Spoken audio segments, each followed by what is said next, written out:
This UCSD TV program is presented by University of California Television. Like what you learn? Visit our website or follow us on Facebook and Twitter to keep up with the latest programs.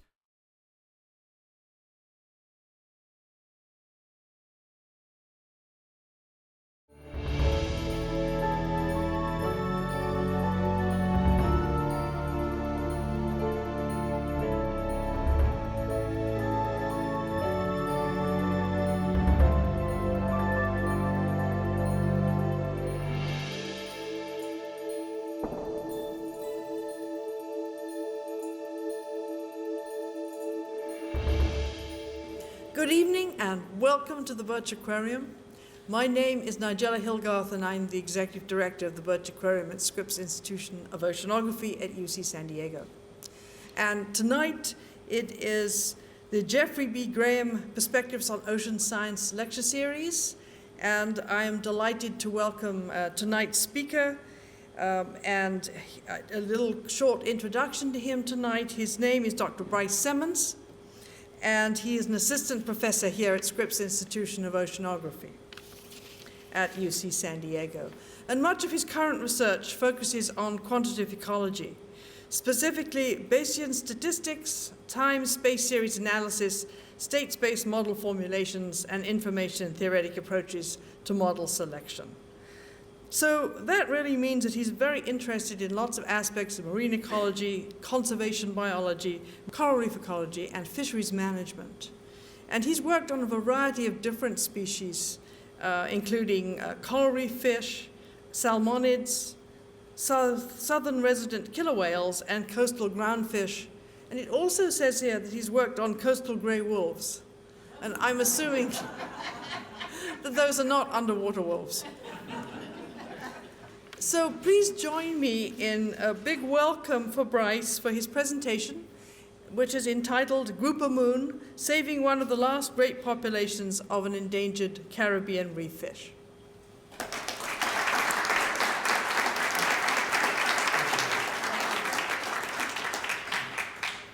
All right, thank you all for having me. I'm going to try not to yell into this microphone.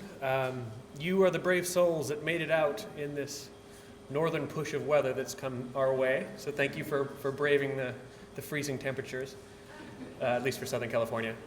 I'm going to try and take you to a tropical place and relieve your mind of the burdens of this cold weather. I'm going to talk to you today not about Bayesian statistics or any of the math, but really about a conservation project. So there's two parts of what I do here at Scripps. One is more of the quantitative tools and techniques development. The other part is really investigating spatial ecology and marine conservation biology of species that we care a lot about. This is one such project. This is called the Grouper Moon Program, and it's a joint or collaborative research project between the Cayman Islands Department of the Environment, the Reef Environmental Education Foundation, and my lab here at SIO. So, how many of you are divers here? Okay, about half, more or less. How many of you dove in the Caribbean? Okay, and of those, how many of you seen a Nassau Grouper? Just a few, 2 or 3. Okay, you were some of the lucky few who have seen a Nassau Grouper on its native home reefs in the Caribbean. They are only found in the Caribbean, and what I'm going to do is tell you a story about the problems, the slings and arrows that Nassau Grouper have been facing over the last few decades, and then hopefully at the end of this story I'll turn it around into a ray of hope based on the research that we've been doing down in the Cayman Islands. Nassau Grouper really are a Caribbean icon. When you go diving on a reef, if you see a Nassau Grouper, it really is an amazing experience. People care a lot about that experience, and so on dive magazines, on Wish You Were Here postcards from the Caribbean, on stamps, on jewelry, Nassau Grouper are prominently featured. And in large part, they're prominently featured because they represent to a lot of people what a wild and healthy reef should look like. In large part because they're a large predator, right? They're like a lion or a tiger on an African savanna, only of course on a Caribbean coral reef. So people care a lot about them. They're an important species, not just because we care about them, although that's definitely true. They're also an important species because they are a top predator on Caribbean coral reefs, and because of that, they have a very structuring role on how Caribbean coral reef ecosystems work. they're also, at least at the turn of the last century, they're a very highly valuable fishery. That's not so much the case anymore, but 100 years ago, they were arguably the single most important finfish fishery in the entire Caribbean basin. And then finally, they are photogenic and charismatic, and honestly, you can snuggle with them. So this is video I shot of a fish by the name of Gentle Ben on Little Cayman, on a dive site called Bloody Bay Wall. Ben was a resident on Bloody Bay, and when he saw you, he would swim into you. So this is Ben seeing me come up to him, and he turns around and basically rams me in the chest, and I get to have a nice pet session with him. And you could actually pick this fish up and stick him in your BC pocket and swim around the dive reef with him. Very, very, very friendly. And that's an amazing experience to have as a diver. People seek out that experience. It's one of the when you talk to divers that go dive on Bloody Bay Wall, one of the most famous dive sites of anywhere in the world, what they talk about as an experience, oftentimes on the boat ride back home, is not necessarily the amazing scenery and the great wall. They talk about the fact that they had this amazing interaction with the wild creature. And so people care a lot about it. Because of that, Nassau Grouper represent a great conservation target. They're an important large predator on Caribbean coral reefs, but they're also something that people can get behind in terms of a conservation target. And so when we affect conservation action on the species, most likely we're going to do a good job of making it happen, and we're going to bring a whole suite of species with it in terms of the reef ecosystem and communities. But they're not doing well. So throughout the entire range, over the past 30 to 40 years, there's been a dramatic decline in the species, almost everywhere. There's a few rare exceptions, but almost everywhere they've been virtually removed from the system. In places that have been particularly hard hit, like Florida and Bermuda, where the fishery has completely collapsed, despite decades of complete no-take protections for the species, it's failed to recover completely. There's been no appreciable recovery in the species. And so when you get an animal whose population has declined very, very rapidly, and who is failing to respond to concerted management action, that's a slam dunk for listing under the IUCN Red List criteria, and so Nassau Grouper have been listed as endangered. That puts them on the same footing as the giant panda or the blue whale. If you read the IUCN listing document, you would see that the main reason given for why this animal is doing poorly is due to fishing on spawning aggregations. This animal only reproduces a couple of days out of the year. On winter full moons, for about 5 to 6 days, Nassau Grouper will go from thousands and thousands of kilometers in square area of reef to a single location on a particular area in a reef, and they'll form this massive aggregation. Historically, those aggregations were in the tens of thousands to perhaps even as much as 100,000. These days, there are very few aggregations left that have more than 1,000 fish. There is only a few exceptions to that, and Little Cayman Island is one of those exceptions. This is a photograph from Little Cayman Island. It was taken about 2 years ago by a talented photographer by the name of Jim Hellam. That's another picture just to get you a feel for what these aggregations look like.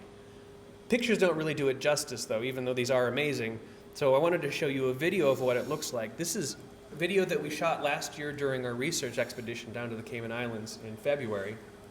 And what you're looking at is roughly 4,000 fish all spawning right at the cusp of darkness as we move into nighttime. They spawn at the very edge of the shelf, where the shelf breaks from about 90 feet of depth and drops down vertically to about 2,000 to 3,000 feet in depth. Normally, at that site, the currents are very high, the waves are rough, but if you get underwater, the visibility can be 150 plus. Amazingly clear water. Once these fish start releasing their gametes, you can see, that's me photobombing, by the way. Once they start releasing the gametes, the visibility at this site can drop to virtually zero. And as you're watching these animals spawn over the course of this evening, you can see the visibility really dropping. We have lots of research ongoing at the site. This is a hydrophone that records the sounds of spawning fishes. We also have an ADCP to record the oceanography during the spawning event.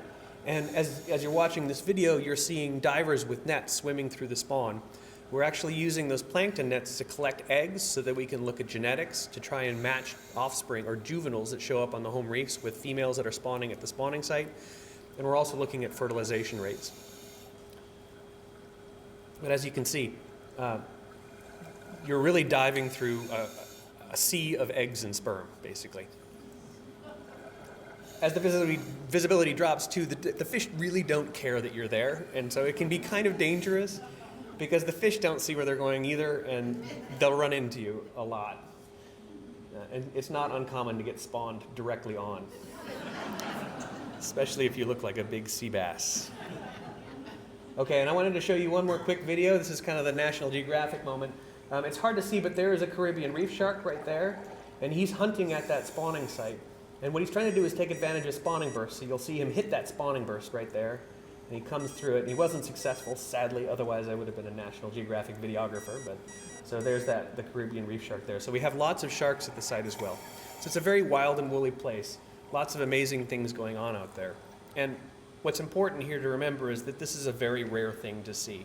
The aggregation here on Cayman Island, on Little Cayman Island, is about 4-fold larger than any other known aggregation left for the species. It's one of the last ones. This is what it looks like when you fish that aggregation. So these are pictures taken from Cayman Brac, which is the sister island to Little Cayman, back in 2001 and 2002, after that aggregation was discovered. This points out the fact that even with small boats, with just hook and line and only a few of them, you can do a very good job of removing a huge amount of biomass off of that aggregation in short order. It is literally like fish in a barrel when you fish on these aggregation sites.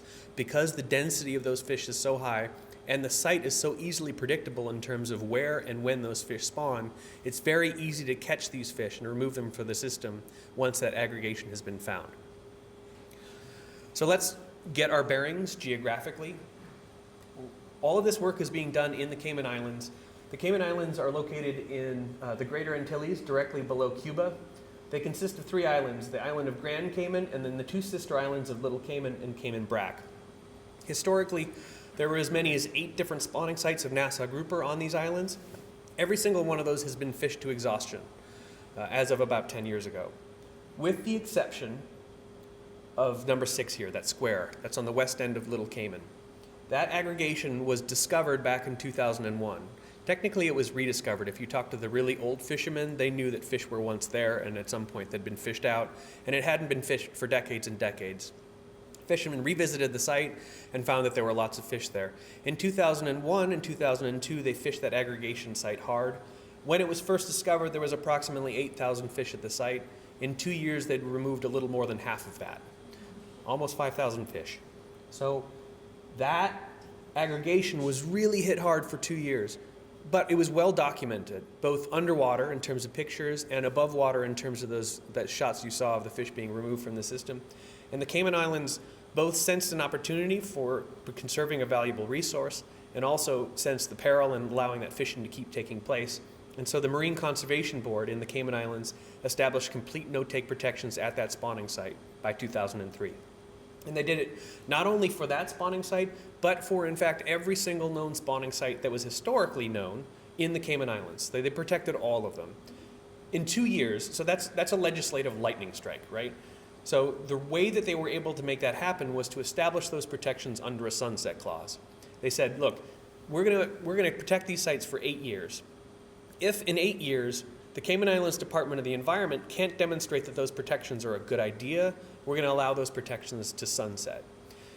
So, the Grouper Moon Project, in a nutshell, is designed to go out and collect the information necessary to evaluate whether or not those protections are a good idea.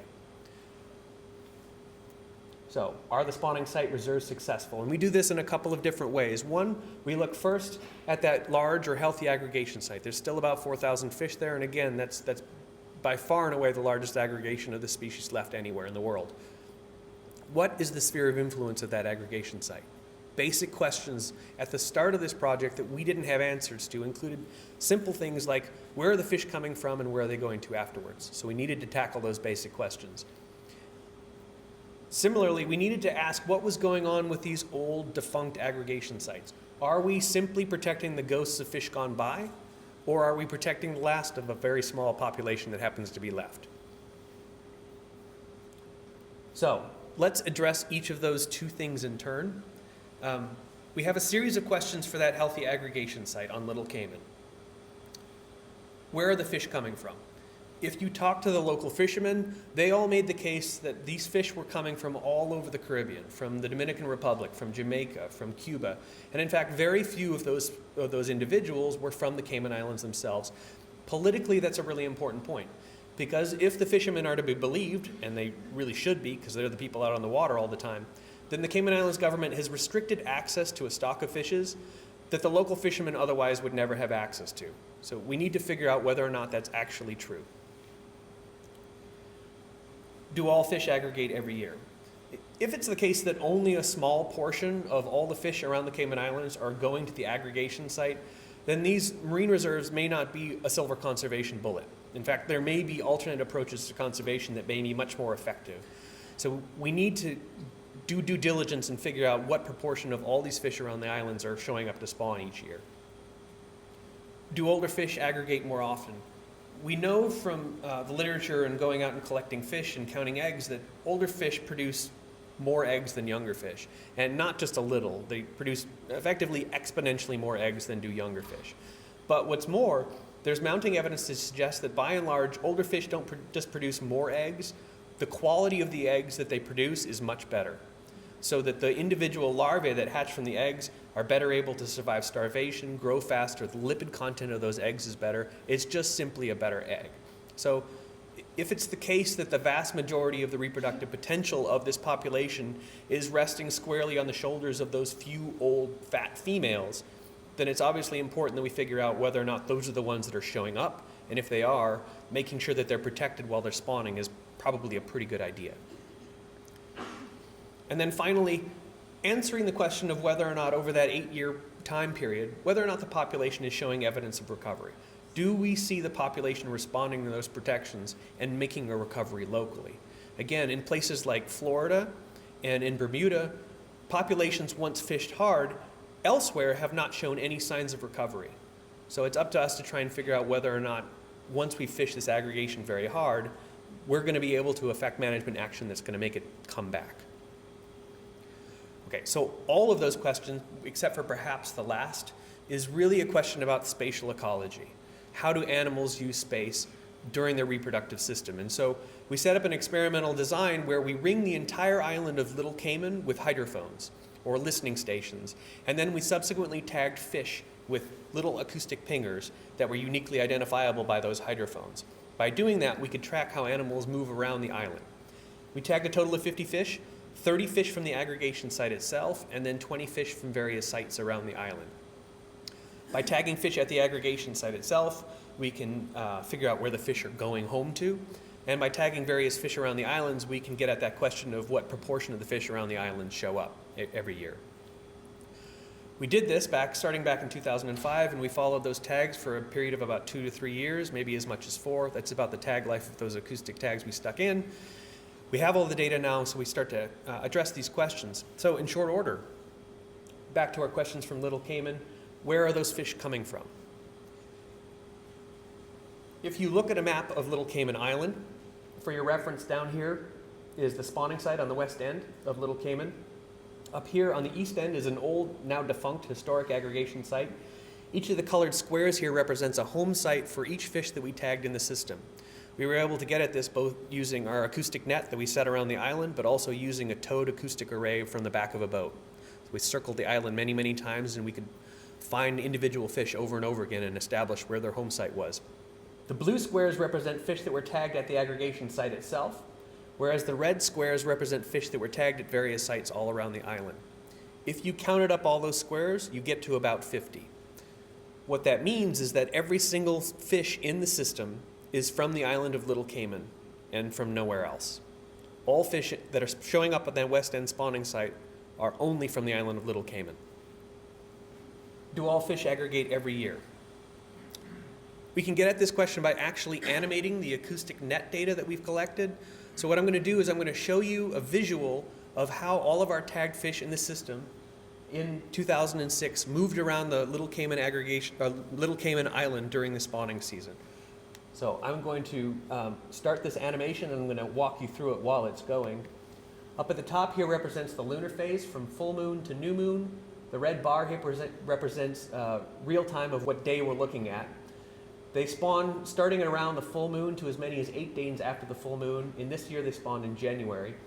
So as you're seeing real time moving up on the day of full moon, the various fish around the island are starting to move to the aggregation site. Each colored square there represents a fish. The red arrows indicate movement.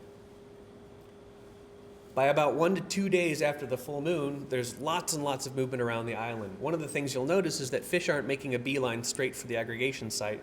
They're doing a lot of exploring. Nonetheless, by about 4 or 5 days after the full moon, every single individual in the system is at the West End site. But they're consistently going up and exploring that old historic aggregation site.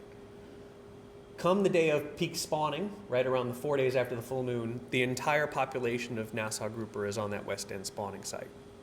They're all there.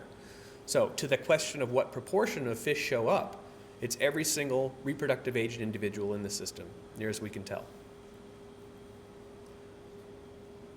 Do older fish aggregate more often? Well, the short answer is no, they don't, and that's because every single individual goes, right? But it turns out that bigger fish showed up earlier and stayed longer at the aggregation site. And the net effect is the same. If you allow fishing at that aggregation site, the fish that are going to be most exposed to prolonged fishing pressure are going to be those individuals that are staying there longer, and those individuals that are staying there longer are the big old fat females with lots of eggs in their belly. They get more jeopardy when fishing takes place on those aggregation sites. And then finally, to that question of whether or not the population is responding. We're getting at that question in a series of different ways. It turns out, you might think because all of those fish are in this very dense location on a reef, they're going to be easy to count. Or maybe you don't think that, but trust me, it's not true. They're very, very challenging to count, especially when you have 4,000 large fish at roughly 100 feet of depth on a cold, dark place with giant waves knocking you about. You jump in the water, and trying to make a visual estimate of the number of fish can be quite a challenge. Nonetheless, we brave it and we do it. We go down and we send a team into the water every single day during the spawning season, and we have them do counts. But we supplement that with a couple other pieces of information. Most importantly is we do in situ tagging. In other words, with divers in the water, we put a little small spaghetti tag on the back of fish, and we know the number of fish that we've tagged in the system. We subsequently go in and we make counts of tagged to untagged individuals. That ratio of tagged to untagged individuals allows us to make an estimate of the population size of fish moving forward. And so we have these multiple lines of evidence that allow us to make a reasonable estimate of the total number of fish that are showing up at the aggregation site through time. And this is what that data looks like, starting in 2003, moving forward. Even with the best types of data collection we've been able to come up with, there's quite a bit of variability or warble in our estimates of the number of fish showing up. Nonetheless, there's a clear and apparent increase in the number of fish moving through time, suggesting that there is, in fact, at least numerically, the number of fish. The number of fish is increasing in time.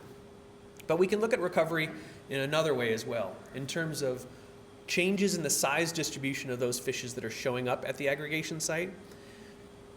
Ultimately, trying to answer this question of whether or not there are more teenagers on the spag. So if you expect that recovery is ongoing in a population, new individuals that weren't reproductively active before are going to be recruiting to the system when they become reproductively active, and they're going to be small. So you would see lots and lots of teenagers entering the system, and you might expect the skew in the population in terms of size to skew towards smaller individuals. That's a sign of recovery. How do we get at that information? We use laser video calipers. So we send divers down with video cameras, and those video cameras have lasers mounted on the side of them. So these two lasers they're perfectly parallel. And so they're 25 centimeters apart. So it doesn't matter how far away I'm standing from an object I'm interested in measuring, the dots from those lasers are always going to be exactly 25 centimeters apart. So if we put those lasers on the side of the fish with the video rolling, because we know the length in terms of the distance between those two dots, we can use that ruler or measuring stick to get at the total size of the individual that we just measured. So we can do that. We can post-process the video. So we do that with hundreds and hundreds of individuals each year, and we get a size distribution. So this is the average or mean length of fish in terms of millimeters as a function of years, starting in 2004 right the way through 2010. And there is a consistent decrease in the size of fish showing up at the aggregation site, suggesting that recovery is ongoing or there are more teenagers moving into the system. Now, of course, it could be that fish are getting smaller because we're losing the big old females out the back end, right? But if we actually look at the range in terms of the min-max for sizes of fish showing up at the aggregation site as a function of year from 2004 right the way through 2010, if anything, that range is increasing. So we still have those big old individuals that are spawning. We're getting more and more teenagers showing up in the system, indicating demographic recovery in the population. Okay, let's jump over to Cayman Brack and ask that question of what's going on at those old defunct aggregation sites. Are we protecting the ghosts of fish gone past, or are we protecting those last few individuals in the system?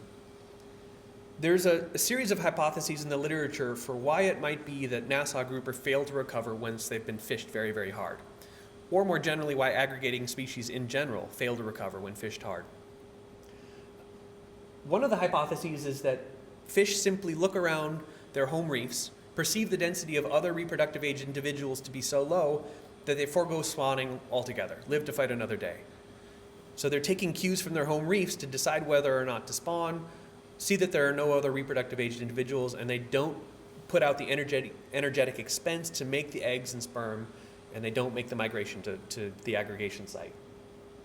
Or alternatively, it might be the case that fish are investing in eggs and investing in sperm, and they are picking up and leaving their home reefs and wandering around from reef promontory to reef promontory, but the ecological knowledge with regard to where the spawning site is has been lost in the system due to the removal of all the large individuals, all the old fish that know where to go. And so these individuals are wandering around from one spot to the next, never building up a critical mass needed in order to spawn. Or finally, it may be the case that they do go to spawn, they can find the old spawning site, but once they get there, the density of other individuals is so low that they ultimately make the decision to reabsorb their gametes and go home. It's like going to a dive bar, right? You go to a dive bar and there's a couple of old snaggle-toothed individuals bellied up to the bar. You're not going to be releasing gametes there. So that's their decision, that they're gonna go home. So these are fundamentally a spatial set of questions, and so we did the exact same experimental setup as we did on Little Cayman, but now we did it on Cayman Brack. So here's the sister island of Cayman Brack. On Cayman Brack, the historic spawning aggregation site is on the east end. In fact, there were two historic spawning aggregations, but most recently they've been up on the east end spawning site in living memory of the fishermen. I'm going to animate the data. We tagged a total of about 30 fish in the system. We didn't do as many as on Little Cayman because it was harder to catch fish. There's not a lot left there. This is data from 2007. The setup's the same, where you're looking at the lunar phase from full moon to new moon. The red bar indicates real time sped up. They spawned in February of 2007. So we're looking at fish starting to move around the island about 10 days before the full moon in February. I started the animation earlier because the fish are moving quite a bit more on this site. This purple fish that you're going to see moving around circled the island something like 9 times and covered more than about 400 kilometers in total distance, and an island that's roughly about 11 to 12 kilometers in length. So making a huge amount of investment in moving around the island searching for the right place to be. Nonetheless, about 4 or 5 days after the full moon, when peak spawning happens, every single fish in that system is at that spawning site. They're all there. So we can answer all those questions at once. It turns out that none of those hypotheses appear to be true, at least in the island of Little Cayman Brack. In fact, these fish are doing the exact same thing as the fish on Little Cayman Island. It's just there's fewer of them left. Okay, so I'm going to show you a relationship that I think gives us a hint as to what's going on with the fact that this population, this species is failing to recover once it's been fished very hard. Here is the hours spent aggregating on the y-axis, and the x-axis is fish size in centimeters. There's two different pieces of information here. The red dots with a red line through them are fish on Little Cayman, and the green line, that is fish from Cayman Brack. Two things to note. One is that we told you before that older fish spend longer at the aggregation site, and if we look at this data, that holds true, right? So bigger fish out here spend longer at the aggregation site. While that relationship in terms of the slope of those lines is the same between the two islands, it turns out that pound for pound, fish on Cayman brack spend a lot more time at the aggregation site than they do on Little Cayman. And we can push this a little further and gather some data over from the US Virgin Islands from an aggregation that's very small of about 500 fish and plot the same information. And again, we see a step change where regardless of the fish size, across all fish sizes, fish are spending a lot longer at the spawning site than even on Cayman brack. So there appears to be this relationship where as you reduce the number of fish on the spawning site, the amount of time that the fish spend at that aggregation increases. Those few individuals spend longer and longer at the aggregation site. And so maybe we were thinking about this all wrong. We were thinking that those spawning behaviors, that aggregating behavior was breaking down, but maybe it's intensifying. And you can imagine how that would affect the population. Because even if we allow a small amount of fishing pressure on a very, very small aggregation, that fishing pressure is going to do a really good job at getting access to the last few fish that are there, because they're simply staying at that aggregation site much, much longer. And so we have this synergistic effect where knocking down the population makes those few individuals that are left more and more susceptible to any amount of fishing pressure. Okay, so that's a nice tight ball for all of the findings that we've come up with so far with grouper moon in terms of the spatial ecology of these fishes. The next step in all of this is to take all of that information and package it up into an outreach program to try and get the word out about the findings. To try and say, look, here are all the reasons why protecting these spawning sites is probably a very good idea in terms of fisheries management if you hope to have more fish to catch into the future. And so over the last couple of years, we've really shifted gears so that not only are we continuing to do our monitoring work, but we've made a concerted effort to do education and outreach associated with our findings. And we've done this in a series of different ways. We've worked with a couple different groups to generate documentaries associated with the research that we've been doing. We've also developed a K-12 education curricula for Caymanian schools and more recently for any school in the Caribbean. And then we've been focusing on press, getting the word out in the press in terms of newspapers and TV spots, and then communicating with government officials in terms of the Marine Conservation Board and public letters and communication with ministers within the government. As to those documentaries, we've had two developed, one by Dr. Guy Harvey, who is a really well-known marine life artist. He also happens to live on Grand Cayman. And so he came out with us and developed about an hour-long documentary, and then subsequently did premieres and showings inside of the schools and did a really amazing job of getting that documentary out to the people that mattered, in this case, the Caymanians. We also brought out a group called Changing Seas, which is a PBS documentary team, and they developed a science-based documentary that was about half an hour long, and that was shown nationally on TV as well as internationally. And it's available online as well. In terms of education and outreach, we got a grant from the Disney Worldwide Conservation Fund to develop an education program for K-12 schools. And using that grant, we worked with an educator who came in and actually developed a series of modules that were all based on expeditionary learning, experiential learning. And we worked with two different age groups, individuals or kids that were about 7 to 8 years of age and also seniors in high school.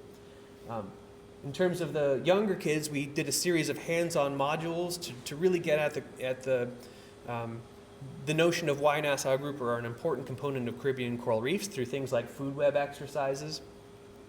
We also worked with kids book author Cynthia Shaw, who wrote the book Grouper Moon, and the younger students read that book as part of the curricula, and then Cynthia Shaw actually came down and joined us and went into the classrooms to meet with the students and have sort of a celebrity showing of her. She also worked with us with the older kids, the high schoolers. She's, in addition to being a marine life author, she's an illustrator as well. And so she came in and did a module on how to do marine life illustration with the older kids. Some of them actually were pretty good, I think anyway. You can't really see it, but that's a Nassau Grouper with exceptionally large lips. So we had some really, really nice artists' renderings of Nassau Grouper. One of the highlights of this program, though, was because it is really an inquiry-based experiential learning program, trying to get, it's not a lecture, right? So we're trying to get students to have an experience both through hands-on learning curricula as well as trying to get the students out into the field with us. And so we did this by actually having live uplinks from scientists in the field both on shore where they could ask question and answer about how the research was going, but we also had an AGA mask that had I was able to talk to the students from underwater out at the aggregation site using a live uplink over a 4G connection. Before I did that, I went into the classrooms and talked to all of the students and showed them equipment so they could see how they were going to hear from me, so sort of building the excitement of the whole project. Point here is to get the students into the field, to allow them to experience what it's like to be a marine scientist, to go through that discovery, to be able to ask questions about what they're seeing, and really experience their resource. So I want to show you a compendium of that outreach dive, just to show you, give you an actual sort of visual feel for what it was like. Bear with me, I hope this is going to work.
Nassau Grouper.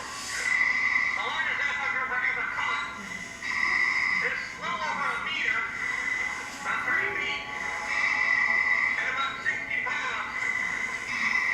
If you just look at the fish that are here, some of these fish are about that size, getting close to it. Back to the big females, and so you are looking at some of the largest Nassau Grouper that exist anywhere, and they're all right here. It's definitely the case that there are some record-breaking fish here in terms of their sizes, the really big fish here. And that's good, because big females produce lots and lots of eggs. And you need lots of eggs so that you can get more new baby Nassau Grouper on the reefs, because they have more fish to see and more fish to catch. They also asked how many fish have been counted here today. Well, actually, just by looking at it, we're probably looking at about 3,000, maybe 3,500 fish. So thousands and thousands of them. All right, guys, take up the slack, please, up top. I'm going to stop the recording, okay? That sounds good. All right, sign off, everybody. See you later.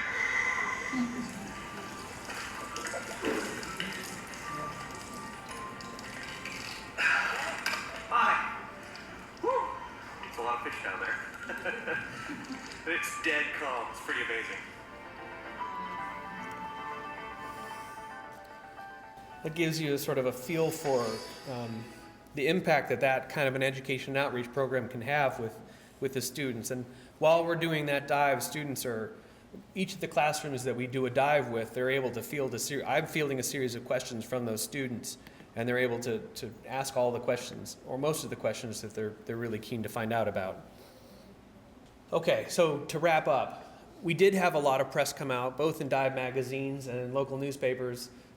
Cayman Compass is really the big newspaper in the Cayman Islands. And let me tell you, if you have high school students writing in opinion pieces, the newspaper is going to publish them.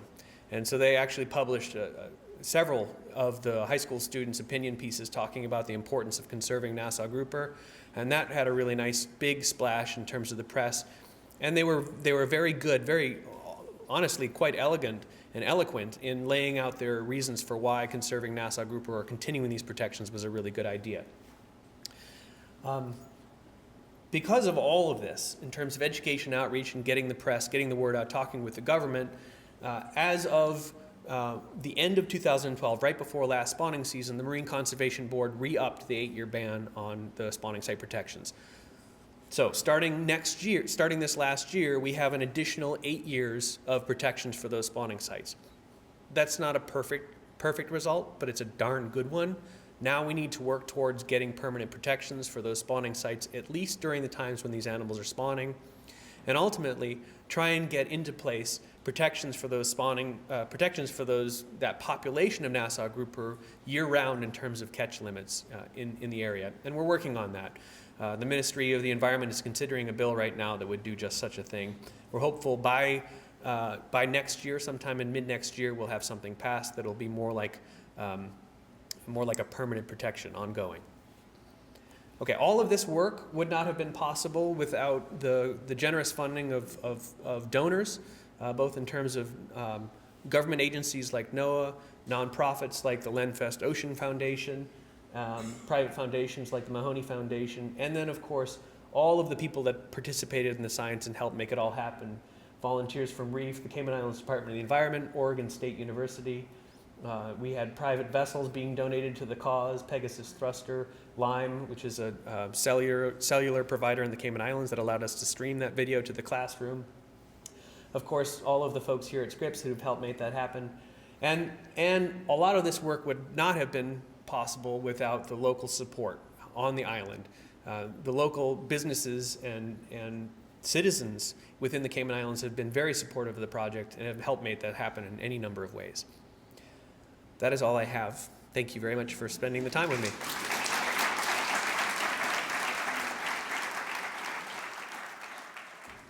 Yeah, so the question is, how has the fishing community within the Cayman Islands responded to the protections?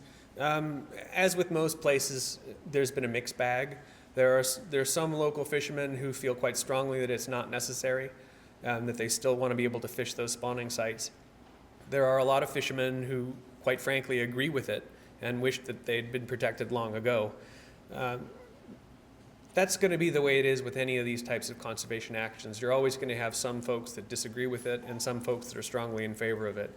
What we've tried to do here is, with good intention, try to collect the information necessary so anybody could make an impartial decision about whether or not those protections are a good idea. And that's what we set out to do. And I think that we've done a fairly decent job of collecting that information and then getting the word out.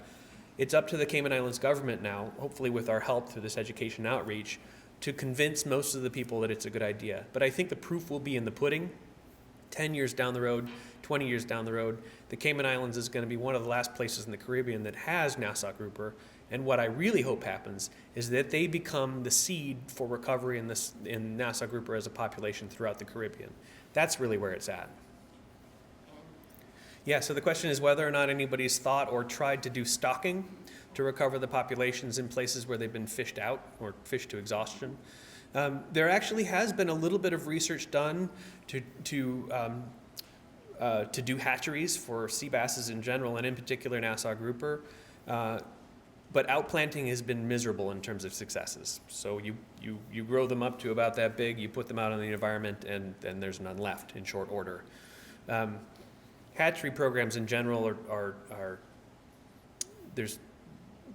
it's hard to demonstrate that they're actually effective at what they do, and unless you have a huge amount of money to put towards a hatchery program to develop it, you're not going to be very effective with a small hatchery program. And unfortunately, throughout most of the Caribbean, the governmental resources in order to establish a very large hatchery program just aren't there. Even if they were, my honest opinion is that they probably wouldn't work. I think you're much better off approaching it from a top-down perspective where you limit harvest and allow the population to recover as it tried to seed the bottom up, seed more fish into the system. That's right. So the question is whether or not, to be clear as to whether or not fish are coming from all over the Caribbean to one aggregation site or if they're really very insular. In other words, only fish from an island go to the aggregation on that island. And I apologize if I wasn't clear on that. Yes, most definitely. Fish from an island never leave their island. They do not make abyssal migrations. They don't go out into blue water. They stay on their shelf edge. And what that means is not only are the fish on Little Cayman that are showing up at that spawning site Caymanian fish, they're only from the island of Little Cayman and nowhere else. In terms of the number of fish, that's probably two things going on there. One is in some years, there's a big month and there's a not so big month in the winter. So most fish go at least 2 out of the winter months. Some go as many as 4 immediately after the full moons. Most fish go twice. However, there is one particular month when almost all the spawning takes place, when all the fish are there. Sometimes when the moon is split, if the full moon falls on the 15th of January and then the 15th of February, that's what we call a split moon, and we can't predict what the big month is going to be. We just don't know. We don't know whether or not the big month is January or February. Now, if the full moon falls more like the 18th or the 25th of January, then we know it's going to be on January. So those months were probably two of the years where we missed the mark, and we went down there on one of the weaker months, and so you see a dip in the population. The other thing that goes on is, quite honestly, as I said, our data, even though we do our best to collect as close to the right data as possible, there's a lot of uncertainty in it.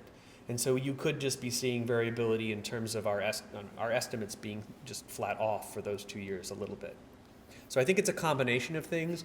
It's variability in the count data that just happens because of the minutia of how the biology works and how our observation systems work.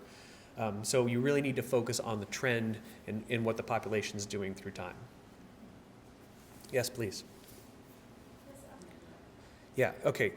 So the question is whether or not the lionfish invasion that's ongoing in the Caribbean might be influencing the Nassau Grouper populations. So those of you who don't know, lionfish, which there's actually a tank with lionfish, or is it still there? I know it was there. There's a tank with lionfish just around the corner over there, so you can see them. They're Indo-Pacific lionfish, Pterois volitans. They were introduced into the Caribbean by the aquarium trade. Not specifically the aquarium tried to do it, but near as we can figure, people released them for the aquarium, and then a couple of them got together and made sweet babies, and you had lionfish everywhere all of a sudden. And so the invasion starting right around 2000 really took off, and lionfish have now spread throughout the entire Caribbean. In certain places like the Bahamas, they're very, very dense. They're much more dense than any other native predator on the system. And in part, they do well because nothing eats them in the Caribbean. There's nothing like them in the Caribbean, so nothing knows how to eat them. And also, none of the prey in the Caribbean, the small fishes, the juveniles, have seen anything like their hunting style in the Caribbean, so they're sitting ducks. So they lay waste to places where they're feeding. Invariably, lionfish are eating Nassau Grouper. Nassau Grouper, on the other hand, don't appear to be eating lionfish, at least in any concerted way yet, although perhaps they will either, evolutionarily speaking, perhaps they will in short order generate the ability to take lionfish. As it stands right now, where there are lots of lionfish, I do not doubt at all that lionfish are doing a very good job of eating lots and lots of juvenile Nassau Grouper. So it's one more of those slings and arrows that impacted reefs must face in an increasingly anthropogenically mediated world, right? Whether or not those lionfish are the root cause of recovery, at this point I doubt it, but it certainly is a contributing factor. Maybe one more question? Yes, please. Yes, so the question is whether or not there are aggregations elsewhere in the Caribbean, specifically the Mesoamerican reefs. And follow on to that is whether or not you can train Nassau Grouper to be lionfish hunters. Or any of the other animals. Or anything, okay. There are Nassau Grouper reasonably large aggregations in a couple other places. Belize has a few. The Mexican Caribbean has a few. The Bahamas and Turks and Caicos have some of the larger aggregations still remaining. Mexico still fishes them pretty hard, so it's not clear whether or not, the last time they were monitored, there were aggregations in the thousands. Whether or not they're still there is anybody's guess. It's hard to find resources to monitor these sites, and the monitoring is, quite honestly, is a challenge. They tend to pick the spot on the map that you least want to dive on. Meshes of currents and waves and nasty shelf breaks. So it's hard to go out and collect that information. Nonetheless, yes, there are some. What the status of those things are currently is not clear. Belize has a pretty nice monitoring program, though, although their populations are not doing all that well.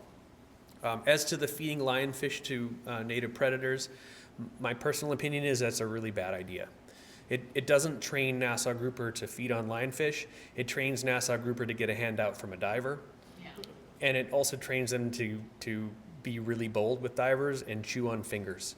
And this has been a problem, especially in those places that have been feeding animals. Things like Caribbean reef sharks and morays are very aggressive, and people have been getting bit. I don't think it's going to train the animals to be lionfish hunters. It's like training a dog. You're training it to react to you, not to be a hunter. So upshot is, I don't think that's going to work, and I don't think people should be doing it because it makes the rest of us divers have to worry about sharks and morays chewing on our ankles. Well, Bryce, thank you very much for a wonderful presentation. Thank you.